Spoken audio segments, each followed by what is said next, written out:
Inspector बहू। मीरा अपने इकलौती इंजीनियर बेटी की शादी किसी आम घरेलू लड़की से करवाना चाहती थी। पता नहीं कहाँ से इंस्पेक्टर बहू ले आया है। अरे कॉलेज का प्यार था तो तभी कर लेता ना शादी। अरे बहू का भी तो करियर और पढ़ाई थी, बेटे को भी क्या पता होगा कि वो पुलिस वाली बन जाएगी। अरे बन भी गई थी तो कम से कम आज तो रुक जाती घर। देखो ये तुम अपने ताने मारने वाली आदत से बाज नहीं आई ना तो पूरा परिवार जेल की चक्की पीसेगा, ऊपर से समाज में जो बेइज्जती होगी सो अलग। बेचारी मीरा क्या करती, क्या क्या नहीं अरमान थे बहू से, लेकिन अब डर डर कर जिंदगी बिता दो कि भाई पता नहीं कौन सी बात बहू को बुरी लग जाए और वो हम लोगों को जेल में पटक दे। अगली सुबह, बहू बहू कहाँ हो?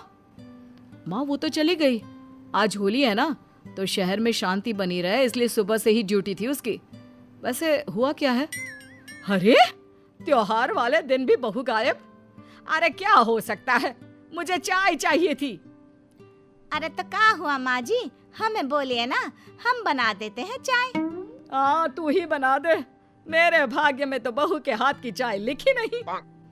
रात को बहू घर आती है। इंस्पेक्टर की ड्रेस में बहू सास को कहीं से किसी भी रूप से बहू नहीं दिखती है। आ गई? अरे त्योहारों में तो कम से कम ससुराल में दिख जाया करो। बहू क्या कहती, वो चुपचाप अपने कमरे में चली जाती है। थोड़ी देर में बेटा बाहर आता है। क्या हुआ, क्या चाहिए? अब कुछ नहीं माँ, वो सुधा को भूख लग रही है तो कमला को बोलने आया था कि खाना कमरे में दे दे। अच्छा तो वो महारानी बाहर नहीं आ सकती? ससुर सास को आंख दिखाते हैं। ये औरत पूरे घर को जेल करा कर मानेगी। माँ वो तो आ रही थी लेकिन फिर मैंने ही मना कर दिया। कमला खाना ला दो ना कमरे में। बेटा कमरे में चला जाता है। अगली सुबह बहू साड़ी में खड़ी होती है। वो किचन में काम कर रही होती है कि अरे कमला, आज तो तूने बड़ी महंगी साड़ी निकाली है, क्या बात है? बहू पलटती है। माँ जी मैं हूँ सुधा, आज कमला को छुट्टी दी है, बोलिए क्या खाएंगे नाश्ते में। सास का मन तो बहुत कुछ खाने का था लेकिन वो चुप हो जाती है। नहीं नहीं बेटा, हम लोगों का ना पेट भरा है, जो भी बना दोगे खा लेंगे। माँ वो पूछ रही है तो बता दो ना। बहू को लगता है कि शायद सास ससुर को लगता होगा कि उसे खाना बनाना नहीं आता। फिर खाने की टेबल पर, ओहो ये इडली तो कितनी सॉफ्ट है, पता है बहू ये मेरी फेवरेट है। और ये दाल मखनी देखो, लग रहा है जैसे ताज जैसे किसी महंगी होटल से मंगवाई हो। और माँ मेरे फेवरेट छोले भटूरे। पर बेटा हम लोगों ने तो किसी को घर पर खाना डिलीवर करते नहीं देखा, कहाँ से आया ये सारा हम लोगों का फेवरेट खाना? माँ जी वो आपने कुछ बताया नहीं था कि क्या खाना है, तो मैंने इनसे पूछकर आप लोगों का फेवरेट फूड बना दिया। तुम्हें खाना बनाना आता है? अरे पर बेटा प्लीज, हम लोगों ने कुछ नहीं बोला था बनाने, है ना? हम तो बोल रहे थे कि जो भी बना लोगी खा लेंगे। वैसे अगर तुमने बताया होता कि कमला को छुट्टी दे रही हो तो मैं ही बना लेती, तुमको परेशान नहीं होना पड़ता। बहू को लगता है कि सास ससुर उसे सुना रहे हैं, लेकिन फिर माँ जी वो कल होली थी जिसके कारण मुझे जाना पड़ा, लेकिन पुलिस वालों को उसके बाद सरकार छुट्टी देती है तो आज मेरी छुट्टी है। हाँ बहू, छुट्टी की तो जरूरत पड़ती ही है, अब परिवार को भी तो देखना होता है। वैसे पुलिस वालों का परिवार पूरा देश होता है पिताजी। जैसे हम परिवार वालों का ख्याल रखते हैं, ये लोग देश के हर नागरिक का ख्याल रखते हैं। बेटा तू तो रहने ही दे, ये सब बातें तेरे मुंह से शोभा नहीं देती। और नहीं तो क्या, मैंने तो सिर्फ एक घरेलू बहू की कामना की थी तुझसे। अब तू इतना ही घर वालों का ख्याल रखता होता तो पुलिस वाली से शादी करके ना आता। सास की बात सुनकर बहू सहम जाती है। वो जल्दी से घर के सारे काम करने में जुट जाती है। सारा काम करके वो अपनी माँ से बात करती है। हाँ माँ, यहाँ सब ठीक है, लेकिन शायद माँ जी को लगता है कि मैं अपनी नौकरी के कारण घर का कामकाज नहीं कर पाती हूँ। अरे पर बेटा घर पर तो नौकरानी है ही, वो नौकरी छोड़ने को तो नहीं बोलती ना। अरे नहीं नहीं माँ, नौकरी क्यों छोड़ने कहेंगी? काफी घर ऐसे होते हैं जिनकी बहू नौकरी करती है, इसमें क्या बड़ी बात है? लेकिन तू पुलिस में है बेटा, पुलिस वाली बहू तो तू जानती ही है ना। अरे माँ, तू भी ना ज्यादा सोचती है। मेरे सास ससुर ऐसे नहीं है। अच्छा, मैं फोन रख रही हूँ, दोपहर के खाने की तैयारी भी करनी है।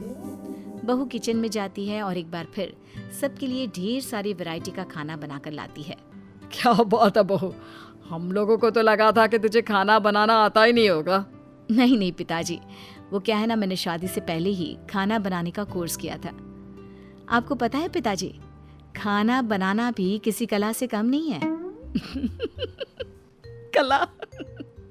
अरे ये कला तो हम रोज बना लेते हैं। वैसे मैंने तो 8 साल की उम्र में ही खाना बनाना सीख लिया था। अरे वो क्या था, तब तो बेटियों की उपलब्धि यही होती थी ना। हाँ माँ जी, मेरी माँ भी बताती है कि खाना बनाना आना चाहिए, तभी शादी के रिश्ते को हाँ करते हैं। वो दिन भी अच्छे थे। सास ससुर को बहुओं से डर तो नहीं लगता था। बहू को लगता है कि शायद उसकी माँ ने जो बात कही वो सही है। मतलब माँ जी, किसे डर लगता है बहू से? ससुर जी बात को संभाल लेते हैं। अब नहीं नहीं बहू, वो तो बस तेरी सास के मुंह से बात फिसल गई। वो क्या कहता है, टंग ऑफ स्लिप, अन्ना ना स्लिप ऑफ टंग। बहू सभी को खाना खिलाकर सारे बर्तन किचन में रखती है और सारे बर्तन धोकर किचन से बाहर निकल ही रही होती है कि सास ससुर की बात उसके कान में पड़ती है। क्या है, तुमको 100 बार बताया है ना कि ताना कम मारा करो। अरे आम नहीं है तुम्हारी बहू। अरे कल को जेल में पटक दिया ना तो बची कुची जिंदगी भी चक्की पीस कर बितानी पड़ेगी। ससुर जी की बात बहू सुन लेती है तो कहती है, पिताजी मैं आपकी बात को सही नहीं मानती हूँ। ससुर अचानक बहू को सामने देखकर डर जाते हैं। पिताजी, अगर कोई भी बहू क्यों ना हो, चाहे पुलिस वाली, कामकाजी या घर में रहने वाली आम गृहिणी, अगर ससुराल वाले उसके घर वालों को कुछ आपत्तिजनक बोले या फिर उस पर आरोप लगाए या परेशान करे, तो हर बहू को देश का कानून यह हक देता है कि वो ससुराल वालों की शिकायत कर सकती है। इसमें पुलिस और आम बहू का तो कोई लेना देना ही नहीं है। हाँ बहू, तू ठीक बोल रही है। वो पड़ोस की विमला है ना, वो बता रही थी उसके किसी जानकार ने घरेलू सी बहू को दहेज के लिए घर से निकाल दिया। अरे लाख कोशिश के बाद भी बात ना बनी तो बहू ने ससुराल वालों पर केस दर्ज कर दिया। जी माँ जी, मैं तो सोच रही थी शायद आप लोगों को मेरा घर का काम न कर पाना ठीक नहीं लग रहा है, लेकिन मैं नहीं जानती थी कि आप लोग मेरे काम से परेशान हैं। अरे नहीं नहीं बहू, ऐसी कोई बात नहीं है। हमारी बहू कितनी समझदार और घर के प्रति कितनी अच्छी है, ये तो हम लोगों ने देख लिया। हमें माफ कर दे बहू, और हाँ, जरा एक कप चाय मिल जाए तो।